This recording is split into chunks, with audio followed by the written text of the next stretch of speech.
Chapter 34 Old Faithful. That next day was probably one of the best and surely the worst in Grams and Gramps' lives. The whispers woke me early. It was the 6th day, and the next day was my mother's birthday. We had to get out of Wyoming and through Montana. Gramps was already up, but Gram was lying on the bed, staring at the ceiling. Did you ever go to sleep? I asked. No, she said. I didn't feel like sleeping. I can sleep later. She climbed out of bed. Let's go see that Old Faithful. I've been waiting my whole entire life to see Old Faithful. You've sure got your heart set on that, don't you, you stubborn gooseberry, said Gramps. I sure do, Gram said. We parked the car and walked up a low hill. I was afraid Gram was going to be disappointed because it didn't look like much at first. There was a rope fence around a mound on the side of the hill. The ground was scrabbly dirt, and in the center of the rope enclosure, about 20 feet away, was a hole. Heck, Gram said. Can't we get any closer than this? Gramps and I walked over to read a sign about Old Faithful. Park ranger pushed past us, yelling, Ma'am, ma'am. God dang, Gram said. Gram was crawling under the rope. The ranger stopped her. Ma'am, there's a reason for that rope, he said. Gram brushed off her dress. I just wanted a better look. Don't worry, the ranger said. You get a good look. Please stay behind the rope. The sign said that Old Faithful was due to erupt in 15 minutes. More and more people gathered around the rope. There were people of all ages, little babies crying, grannies sitting on folding stools, teenagers plugged into radio headsets, couples smooching. There were people speaking languages other than English. Next to us was a tour of Italians. Across the way was a group of Germans. Gram tapped her fingers together, getting more and more excited.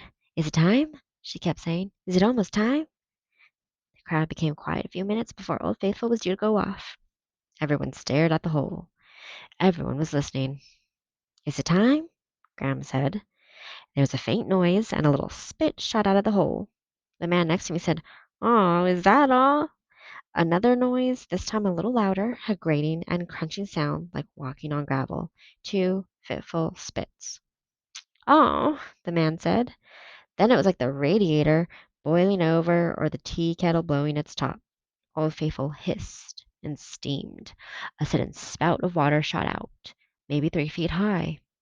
Oh, the man said, is that all?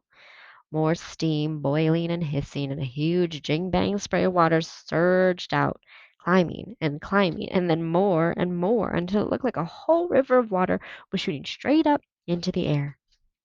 It looks like an upside-down waterfall, Gram said. All the while there was a walloping hissing, and I could have sworn the ground rumbled and trembled underneath us.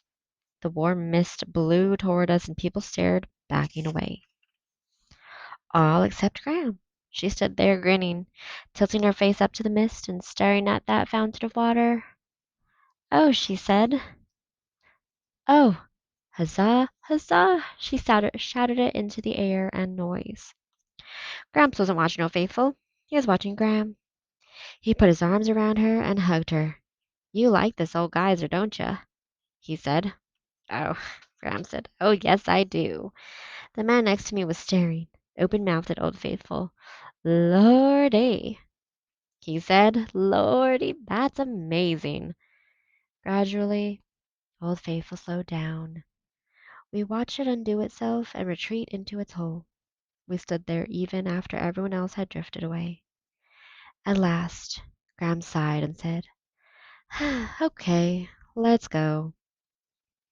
We were inside the car and about to leave when Gram started to cry. Oh, dang, Gram said. What's the matter? Gram sniffled. Oh, nothing. I'm so happy I got to see Old Faithful. You old gooseberry, Gram said. And on we went. We're going to eat up Montana, Gram said. We're going to get to the Idaho border tonight. You watch me. I'm putting this pedal to the metal. He stepped on the gas and peeled out of the parking lot. Idaho, here we come.